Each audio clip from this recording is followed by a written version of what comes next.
Good afternoon. It's Friday, February 10th, 2023, 3:15 p.m.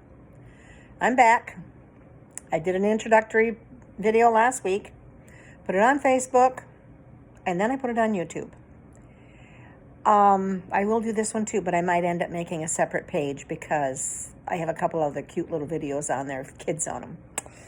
And it has nothing to do with community service or elected offices and participation in that respect.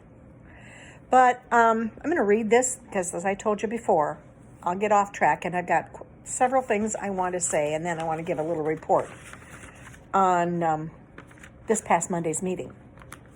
But I'm going to tell you, the city is governed by 6 elected commissioners and a mayor. The commissioners are 4-year terms. The mayor is 2-year terms. Oh, yes. We have a city manager hired by the commissioners.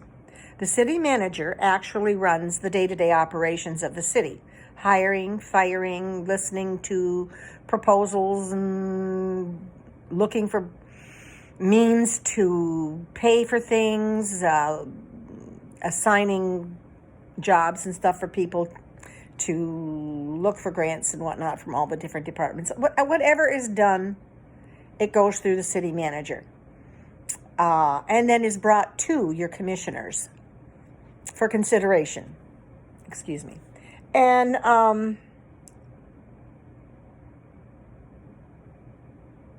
like I said, the commissioners run 4 years, mayor runs 2. We have a manager. And we have on board Don Gary, our mayor. He was a commissioner from 2007 and became mayor in 2019 and was reelected recently. His term expires in 2024. So if you want to be the mayor of a city, start getting ready so you can sign up to run. We have Ray Bauer, Mayor Pro Tem, because he's, at this point, the longest standing commissioner on the board on the commission besides Don. He was appointed in 21 to fill a vacancy. And then he was elected again in 22. And his term expires in 2026.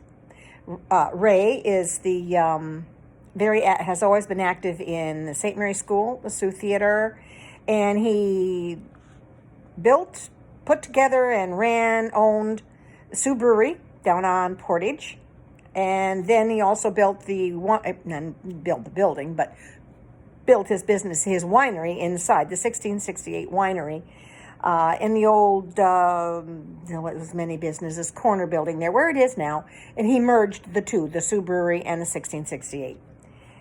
And Shane Miller is next. He was appointed as well to fill a vacancy in 2017. He was elected again in 2019, and his expires 2024. Then there's Jody Bospis Rath. She was elected in 2019, and hers expires in 2024. She's the daughter of the former mayor, Anthony Bospis. Her only other claim to fame in my mind is she went to school with my kids, my younger kids. The next one is Andrew Rubenstein. He was appointed to fill a vacancy in 2022. And his term expires in 2024. Now, he's not from here. He's worked all over the country, and I forget what it is he does for a living. But he married a hometown girl, and they have a couple kids. And they came home to raise their family here. And right off the bat, he got involved in a couple of committees and whatnot within the city. And that's how the commissioners knew him already and were able to give him a couple extra points when they decided who to appoint to the temporary position, which he then got elected to. Then we have our ever-famous and loved Scott Marble. He was elected in 2022, and his term expires in 2026. He also went to school with my kids, the older kids. And he's worked numerous food service places over the years. He's a great server. Presently working at the Wicked Sister. Then there's Steve Habusta.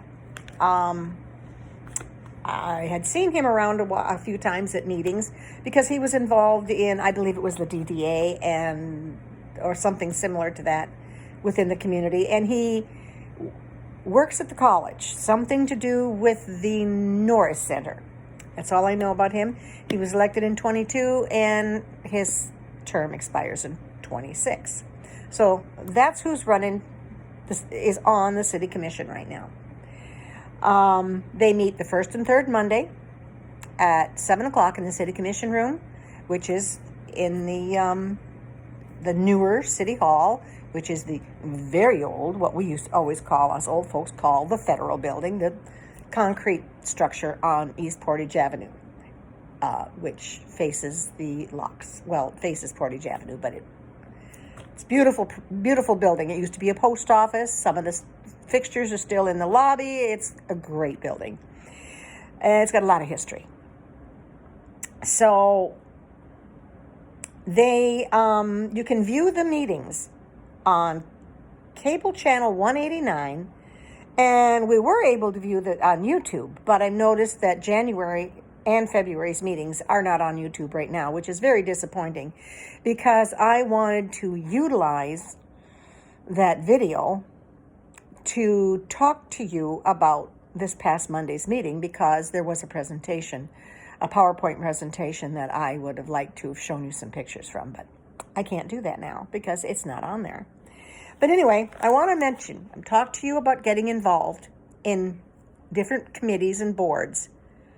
You don't want to be if you don't want to be on a city commission with your face on the TV twice a month and your name put out there all the time, there's so many other things.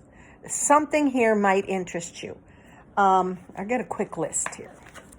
There's the Airport Advisory Board. That would be for Sanderson Field. There's the Brownfield Development Committee or Board. They have a lot to do with putting buildings up or restructuring buildings that are present in your downtown. And I don't have a good definition of brownfield, but the Mac building, for one thing, down on Portage Avenue, closer to the golf course and whatnot down there.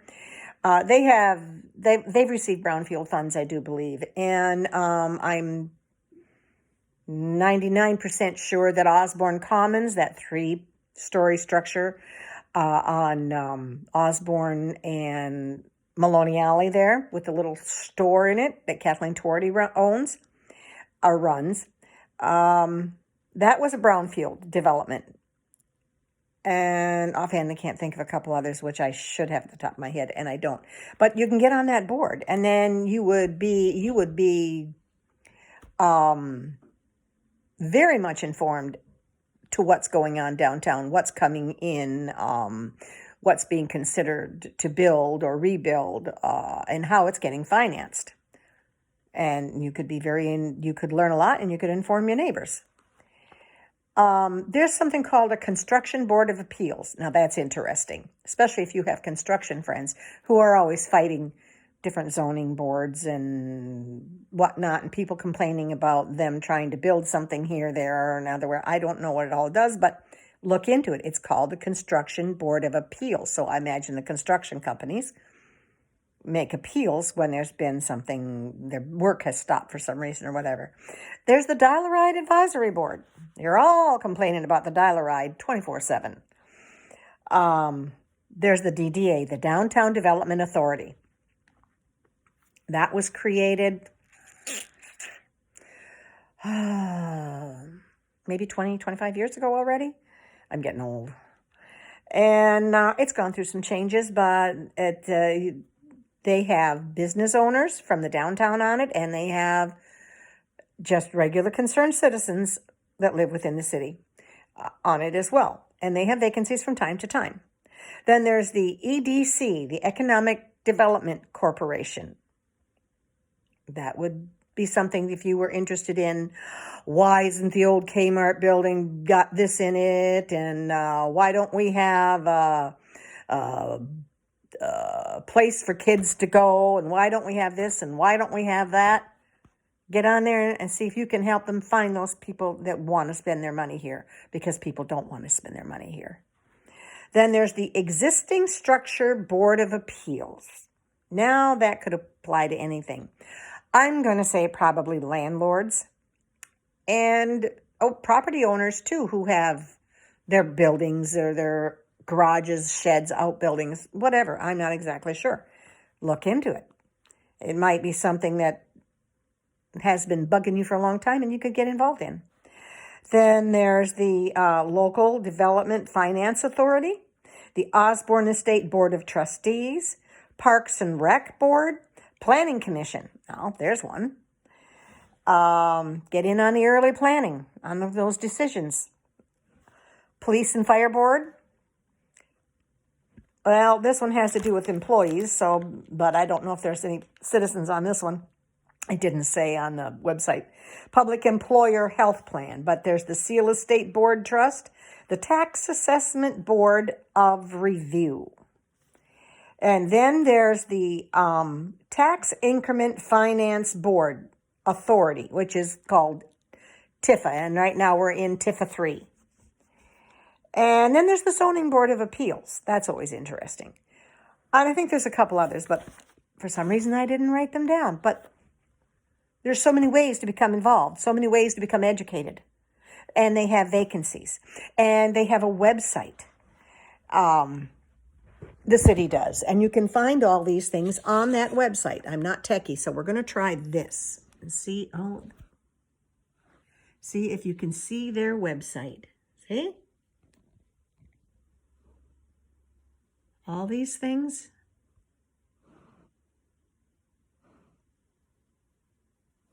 See? I don't know how well that did. I guess I'll find out in review. But just to give you an idea, they do have that. I'm looking at my screen back behind the phone, and I realized I had a timer set for 15 minutes, only I forgot to hit go. So we hope we stay within the 15. Well, it's running at the top of the screen too. So anyway, I am going to go over the 15 minutes. I can see that now. But just a little something I wanted to tell you. You know that even before we had our revolution, our Constitution, or our Bill of Rights, families discussed local, current events around the dinner table and the fire. That means adults, kids, husbands, wives, aunts, uncles, whoever, grandma and grandpa, whoever was around, got into discussions about what was going on in the community, in the pubs, whatever. If they hadn't, you would still be subjects of Great Britain, which you probably have been, but that's another lesson for much later. My point here is that you have to pay attention and be somewhat concerned about who and why you vote for those you do. But I want to give you a quick rundown on this week's meeting, and it's written in pencil, so I can't see it really well. The mayor, while he was talking about Don Gary, while he was talking about the great race we had and complimenting everyone and mentioning the economic impact to the community, he also mentioned that the I-500 pays for their water, and that is great for the city coffers. And I hope they get a bulk discount. But he was talking about how good it is for the community economics that all these people come to town. It is, I would say, the second biggest event in town, other than Engineers Day. So he was talking about that, and that was interesting that they pay for their water. I didn't think they did, and that's amazing. But also, he also mentioned that the Convention and Visitors Bureau, Linda Holt, was very much involved in bringing the legislators here. We must have had 6 different legislators up at the race and around town that weekend. So that's always good. And so Linda did that. And But the biggest thing by far that they talked about at the meeting was the Puller Stadium. They talked about, well, it was built in 1939. I had forgotten that. I don't look at the cornerstone when I go by. And the only most of the improvements that I remember were done in the late 80s. And there's been other little improvements done here and there that I've seen. I thought that it was in really good shape in that. I remember when they had to put extra electrical into it because we couldn't have any functions or whatnot down on the floor, where like shows where people had vendor shows where people had to plug in stuff because they didn't have enough electricity. I remember when they did all of that. They just did a lot of different things, and I thought all was well. All is not well. So that I will. There are many structural defects have been showing themselves. The floor, which is made of concrete, but underneath the floor, there is either cork, which we hope, or asbestos, which is bad if it's there. But the floor is cracking, so there's going to have to be repairs. Your ice making plant, all of that stuff is like in the basement. I mean, I'm not sure what that is on the outside, but the ice making plant and stuff is in the basement, and the pipes are huge and old, and the valves are rusting and coming apart. There was an ammonia leak recently, and thank goodness everybody got out safely because they couldn't hear the alarm go off because guys were in the locker room and they had the music playing. So, they want to put that whole thing outside, which I think is a very good idea. Safety first, for one thing. But there's like 17 different things, including airflow at the concessions, which is one of the smaller problems. But they want to look, getting the hood hooked up correctly. They looked into the type of appliances that don't require hoods, then that won't work. But anyway, so they do need some stuff done there. But more importantly, all the things they needed were of vital importance, that we won't have a rink if these things aren't operating correctly, and they're ancient. So everything we've seen is pretty much surface cosmetic, just not the down deep actual running of the building itself. When you consider it has to make all that ice, and it has to heat the building so the people can use it, light the building. I mean, it's just not good. So as I'm looking at the screen and they're showing all these pictures of the things that are bad and need fixed, and they're putting the amounts of money on there that it'll take to fix it, figures go across the screen: 250,000, 287,000, 50,000, 100,000, on and on and on, till it reached somewhere around $1.5 million. And these aren't things that can be done piecemeal. You can't fix just the ice plant this year and then next year fix the floor. Those kinds of things all have to be done together. They work in union. They have to be together. I don't even remember all the other things now, and I wanted to go back to the video and check it before I told you about it, but like I told you, the video is gone. But that's what I just said. Yeah, okay, so then we had the Historical Society, talked about the historic homes and how they get funded, how they have been funded, how they'd like to be funded, how they got where they are over there on Portage, and how often they're open and whatnot. And they also made remarks about wanting to change their hours, be open more, be more available to go along with these cruises that we're getting, all these cruises in town. And these people love to get off the boat and go down Portage Avenue, and they're going to want to see our historic water district and those historic homes, the Barriga home, and I'm going to forget everybody's names again, but they're wonderful. And everyone's dressed in period, and they show the house, and It's really nice. And so they were there with their financial issues. And then there's another company or group called the Outhouse Consortium. They're a 501c, and they do a lot of trails. And I didn't even realize this. Like all the trails up behind Ashman Creek and the wooded areas all around the outskirts of town. Tons of trails they're involved in. And, for walking, biking, I'm sure some of them are open for snowshoeing or whatever in the winter. I didn't get it all, but it's quite a group. They've been going for, I don't know if they said 15 years. And they have some needs and that they wanted to talk about too, because they always have to get permits but they want to inform people about everything and probably get some funding help too. I told you my notes get chaotic. These are pretty good. And then there was a lady that presented something to the community, just to tell them about it. She's going to be starting a new recycling business here in town. Electronics recycling, all those cords and computers and monitors and TVs, record players, anything electronic. You can do that by appointment only once or maybe twice a year at the most at the NTI Recycling Center.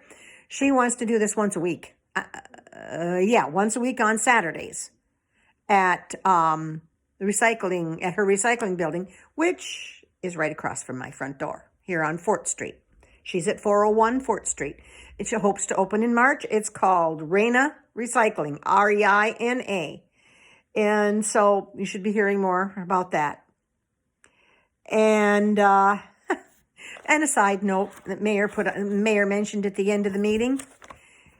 Was it the mayor? Or was it might have been Brian. I'm sorry, I forgot to mention his name earlier. He's the city manager, Brian. And his last name just flew right out of my head. But one of them mentioned that Canes Rink is going to be doing curling lessons. If y'all want to start curling. Getting closer to Canada every day, guys. But anyway, that's me. It went to 22 minutes instead of 15. But I'll review this and see if it's worth putting out. Thanks for listening. Have a great day.